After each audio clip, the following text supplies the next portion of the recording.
Yeah. Got it. Okay. So eventually you do start to, or it feels as if you're doing more backstage stuff. When did that start to happen? Where it went from, hey, I'm just doing in-ring promos and promos on the stage to, okay, now I'm going to be doing a lot of pre-tapes and stuff backstage. And was that all you're doing? Or are you also helping, cause you can't help yourself cause you love it so much. Are you helping produce some of those segments for other talent? Not for other talent. No. Okay. I will say I'm a little bit guilty of kind of taking over with my segments. Yeah. I got to the point of just suggesting different ways to shoot them. Right. And kind of, no, goddamn, it flows better if we do it this way, and bing, bing, bing, bing, bing. And because let's get this thing going. And too often times it would be, well, let's just treat it like a shoot. No, because it's not a shoot. Right. It's a work. We're telling a story. We need to do this as if we're telling a story, and what is the best way to tell this story, and figure it out before we just shoot something and it may be like shit, but yet, okay, next thing. So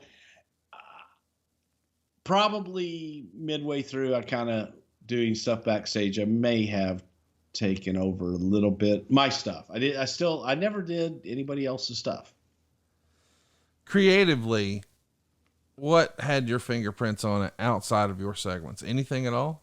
Nothing. Okay. Nothing. I so steered clear from that big time. And even my segments now, but again, that's Jeff wrote that. Jeff and Spud and those guys, Jeremy, whoever was writing the shows, those guys wrote it, and I just delivered it. Talk to me a little bit about how you felt being back this close to wrestling again, because it does, we've heard as wrestling fans that a lot of folks who work in the business, they get the quote unquote bug, and then, man, they can't shake loose of it. Could you feel yourself getting that wrestling bug after you had thought, oh, it's in the rearview mirror, we're not doing that anymore, life's moved on? Did you think, oh shit, man, just when I think I'm out, they're pulling me back in? Yes and no. I think that because it was Impact and it was only a television property, that no, I'm just doing a TV show. I got you. And I'll do it as long as I can do it, and I'm having fun. The other thing about it, Conrad, is I didn't need it. That's exactly right. Yeah. So I was there to have fun. If it went away, after the first week, no harm, no foul. It wasn't, I have to do this. Oh my God. What do you mean you have me off of a taping? No, I've got to be at that taping, because if I'm not, I'll lose my spot. I'm like, okay.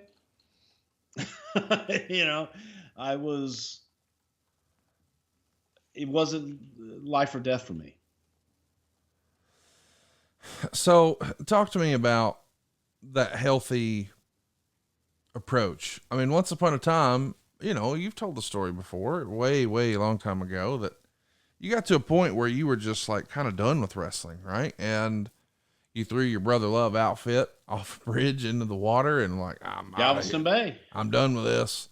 And now you find yourself not really, you still love it and you kind of want to do it and you enjoy doing it, but you don't feel like you have to do it. When did that change? We know now you're just eat up with wrestling, but it did feel like at that point, it's like, nah, man, that's in the rearview mirror. I'm doing podcasts and live shows and all this other stuff. And I'm on the periphery. I'm not knee deep in it. And now here you are in a ring on TV.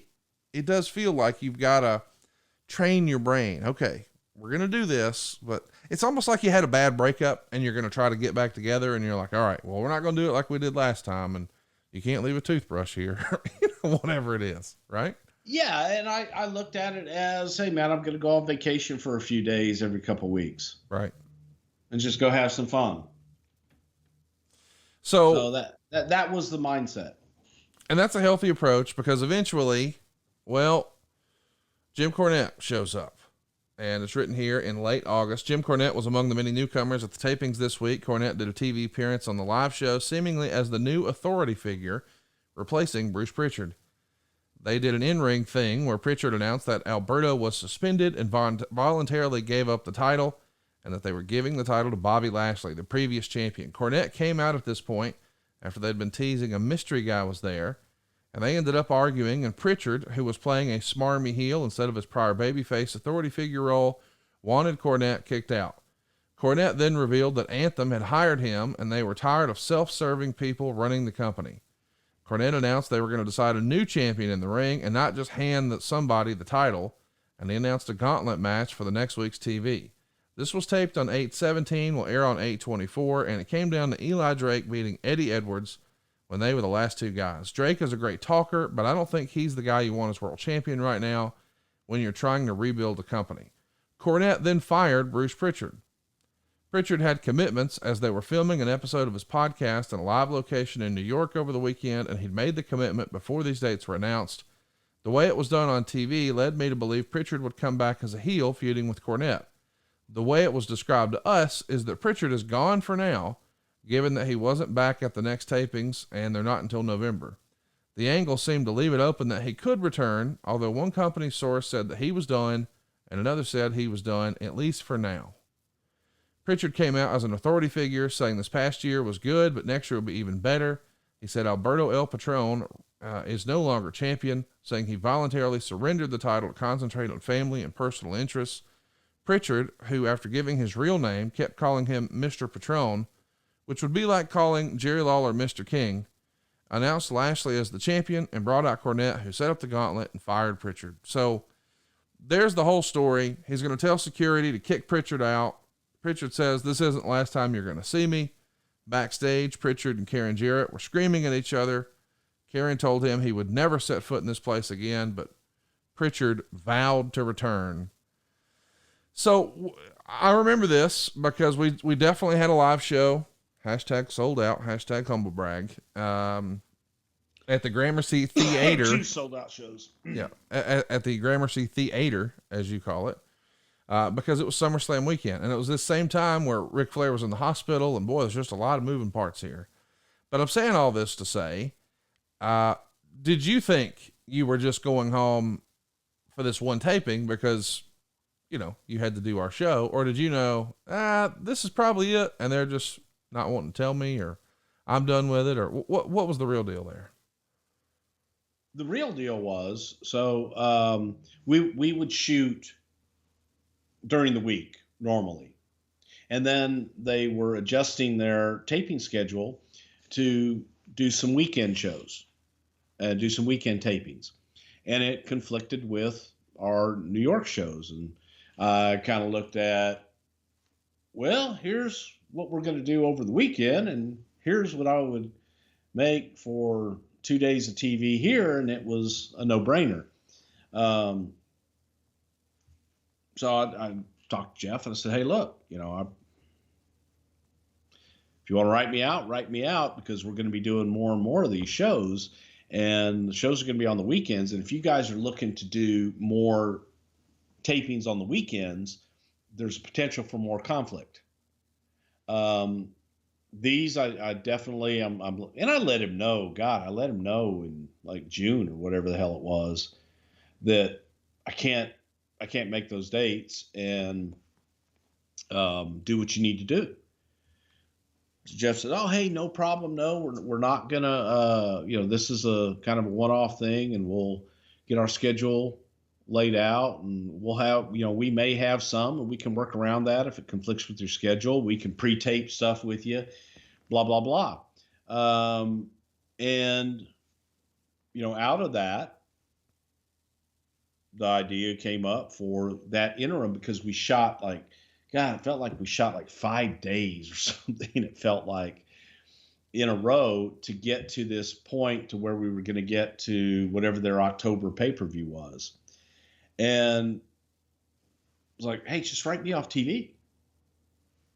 And Jeff was, "No, I got an idea. We're going to do this deal with Cornette, but then I want to do, but I'm only bringing Cornette in for a short amount of time. We're going to bring him to whatever the October pay-per-view is. We'll do a blow-off with you guys. Not us in the ring, but representing, if I win, if my guy wins, I stay. If Cornette wins, he stays," type shit. And then I'd come back after the October pay-per-view. So whatever you want to do, man. Just know that I can't do these dates right going forward. And so they brought Cornette in.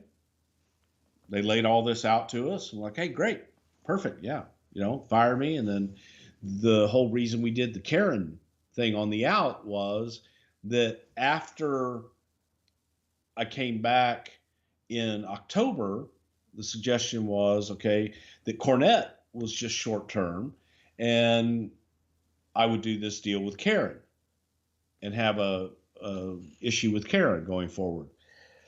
Okay, great. Whatever you want to do, man. If you don't want to bring him back, that's cool too.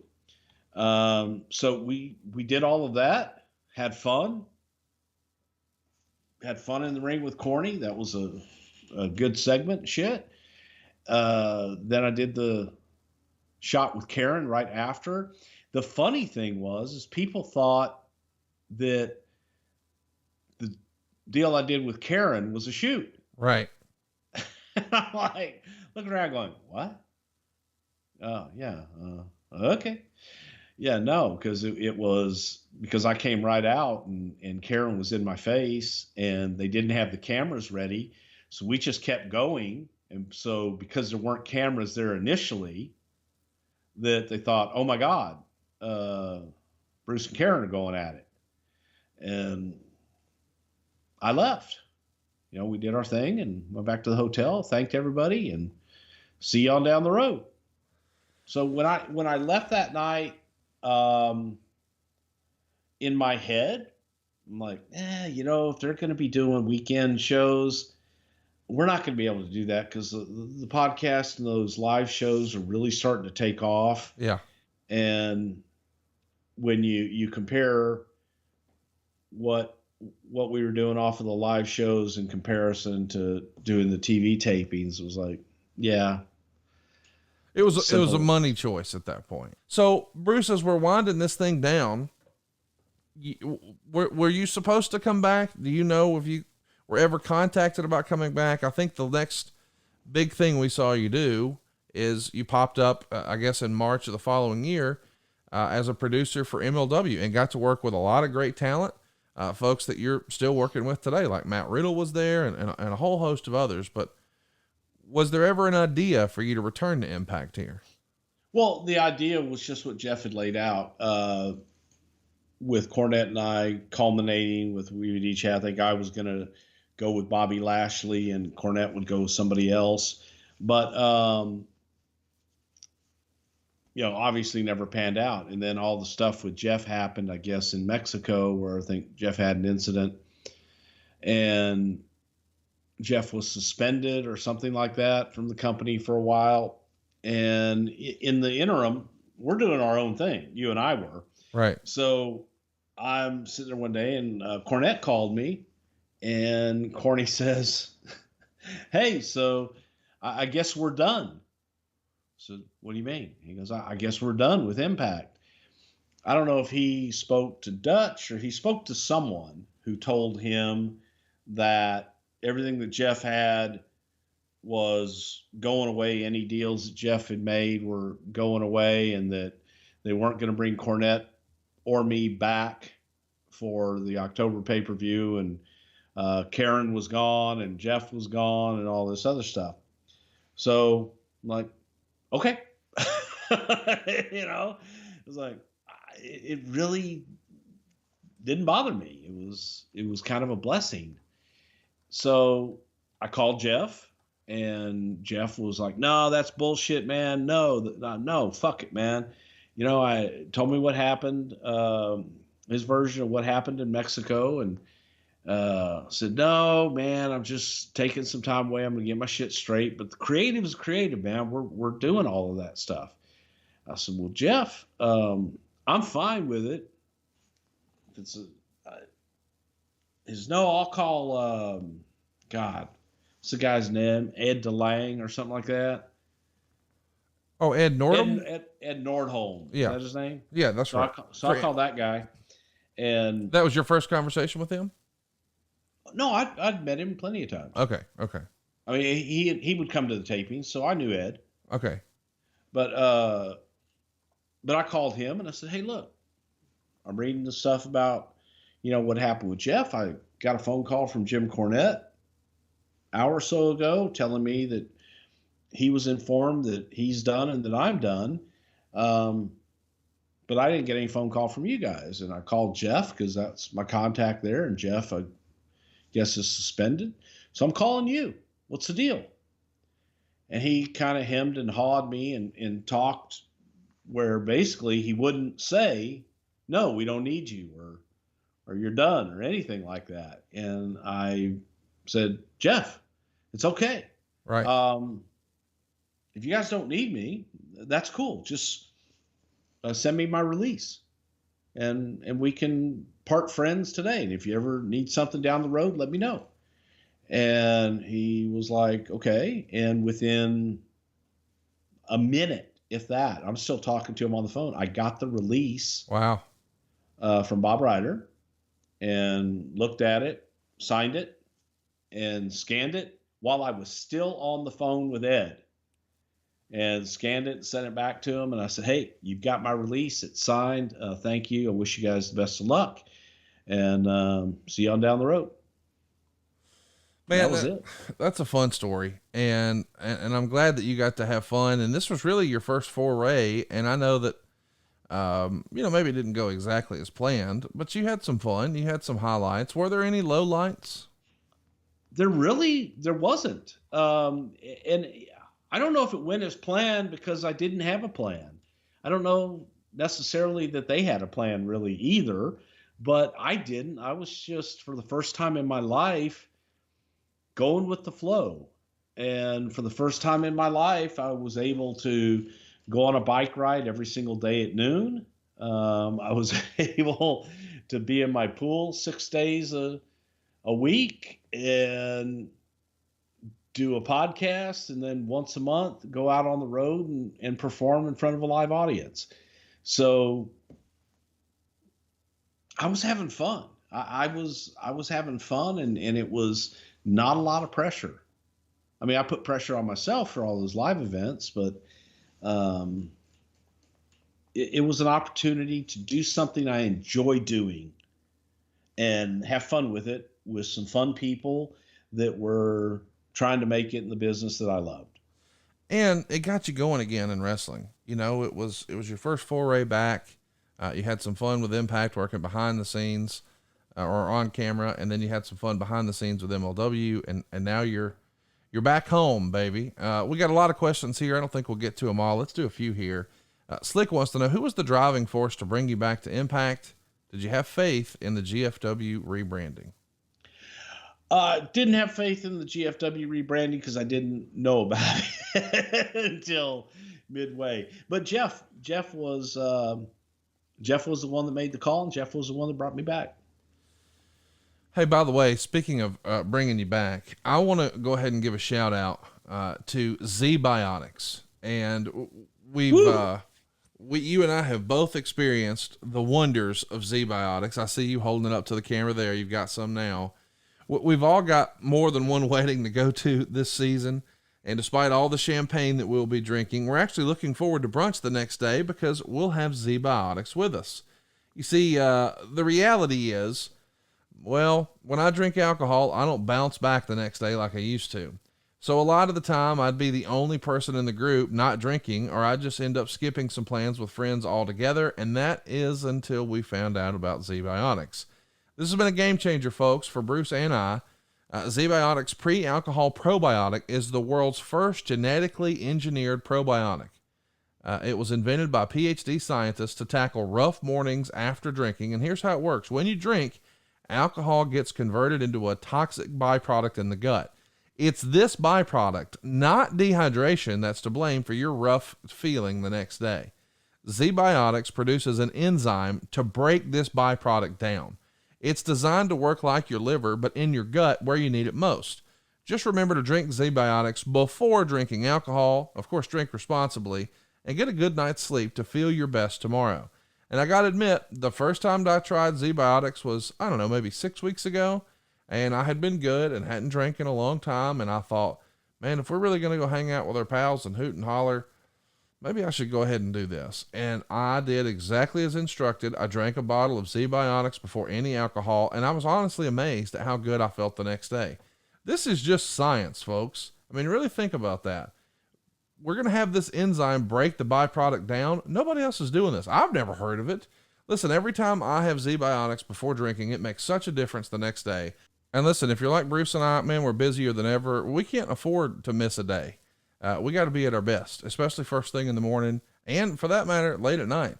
And Z-Biotics help us make sure we're going to be at our best. We still get to enjoy the fun the day before. Give Z-Biotics a try for yourself. ZBiotics.com/wrestle to get 15% off your first order when you use Wrestle at checkout. By the way, Z-Biotics is backed with a 100% money-back guarantee. So if you're unsatisfied for any reason, they'll refund your money, no questions asked. And let me give you a pro tip, boys and girls. The 4th of July is right around the corner.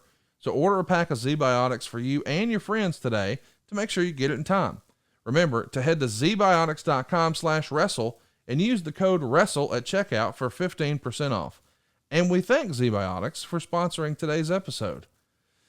Francis Reyes has a question here, Bruce, and they want to know, did you speak to anyone in or outside of the company about advice before coming back to TNA? Now, you told us you talked to Jeff, but did you talk to anybody else?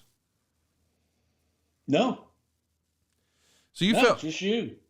And I think we were both shocked considering you had effectively dunked on them and now they're hiring you back. I mean, is that the strangest thing that happened to us in the first few months?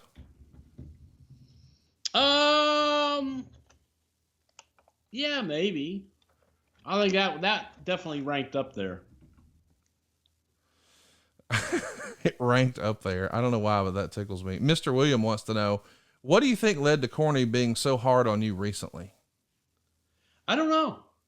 I think that, Corny had his view as far as some things when you and I were talking to him about possibly working together, and Corny took it one way, and that's Corny. So I haven't talked to him since he took that stance. So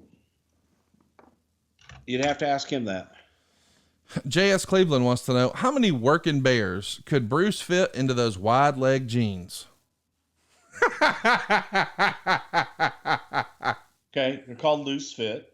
Well, they're mom jeans is what they are. It's a style. You used to wear a black duster and the mom jeans and some floor sheens and a t-shirt. I haven't worn, first of all, not floor sheen. It's floor shine. And I haven't worn a floor shine since I was like 14 years old. I love it so much. Derek Cornett wants to know, how about this question? Why? Let me give you an answer here, Derek. He got paid to go advertise his t-shirts and his podcast. And I got to tell you, I remember I was down the hill at Stand Up Live here, our local comedy club, which I think I've taken you to before, Bruce. And I started seeing people posting online who were at the tapings, the picture of you coming to the ring, and on that giant video screen, it had our big ass podcast logo. I thought that was the coolest thing, man. It was so surreal that after you thought you were out of the wrestling game, our silly little podcast got you back on TV in a ring with a live mic. What the heck, dude? That's pretty cool. Yeah, no kidding. Crazy, isn't it? Dave the Wave says, it didn't work the first time. Why did he come back to GFW Impact a second time?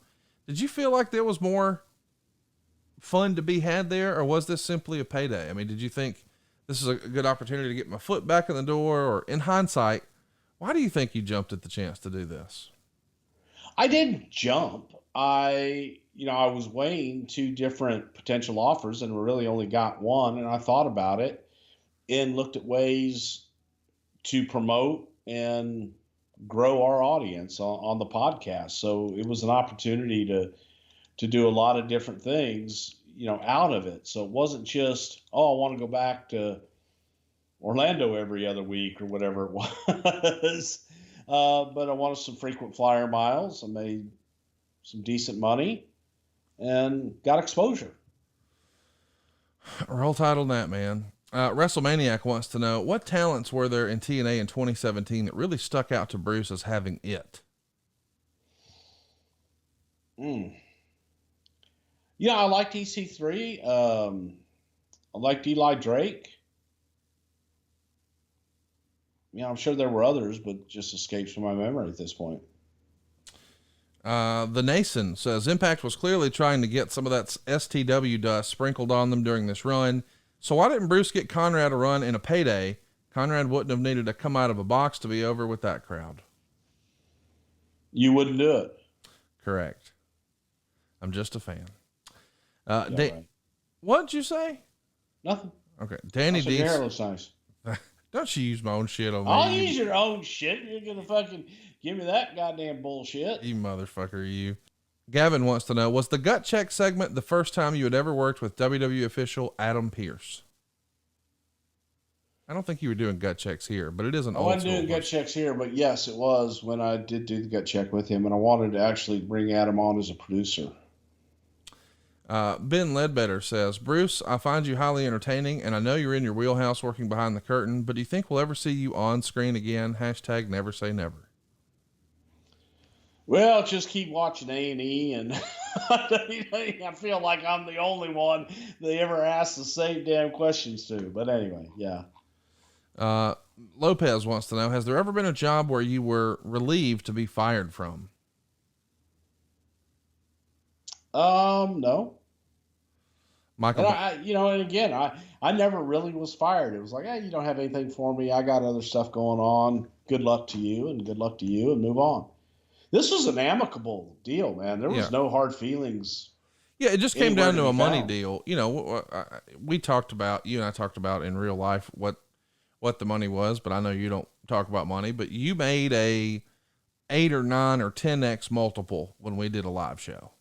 So the opportunity to go hang out and do wrestling is fun, but at the same time, being on stage on your own show, on a property you own where you're in total control, and you make 8, 9, or 10 times, it's kind of a no-brainer. Like, yes, you're having fun, but we don't want to necessarily have fun making less money. Let's have fun making more money. Yeah. And also, to be clear, that's not saying that I wasn't making really good money at TNA. It's just, we were doing really well on the live shows at the time. Yeah. And to be clear, this is TNA when they're trying to, be balling on a budget, and, we don't want to hurt your feelings, because I would bet if you weren't number 1, you were top 3 highest paid there. I would guess. Yeah, possibly so. Possibly. Let's just leave it loose like that. Michael McClanahan wants to know, what did you learn in your time with TNA in 2017 that you still utilize to this day? Did having the STW podcast at the time influence the way you approached returning to the wrestling business with TNA? I think the answer to the second one's probably yes, right? Because you saw it as an opportunity to just branch out and keep promoting what you're doing. But did you learn anything? That's a fun question, Michael. I kind of learn something every day. And I think that, for example, Rockstar Spud, I learned what a hustler he was. Right. And just an incredible work ethic, and somebody that had gone unnoticed for a long time, and that I didn't realize how talented he really was. So yeah, you learn something every day. If you're not learning something every day, you're not living life right. So I had fun there, and it was the attitude of going into it is something that I would have done had we not done the podcast. I think I would have done it with other reasons and other, with more intent to, oh my God, I've got to get a full-time job here. I've got to do more. I've got to do more. And I was content doing what I was doing. Last one, gorgeous Gary Blonde. He's bringing the heat, baby. He says, I'm just going to come out and ask it. No beating around the bush. No bullshit. Bruce, give us the God's honest truth. How big's Batista's dick?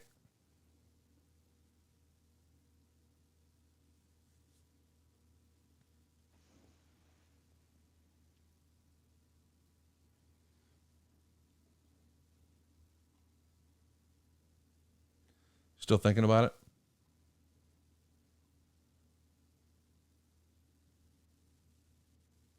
It's a podcast, Bruce. They can't see you motioning with your hands. You'll have to describe. Okay, well, listen, some of these things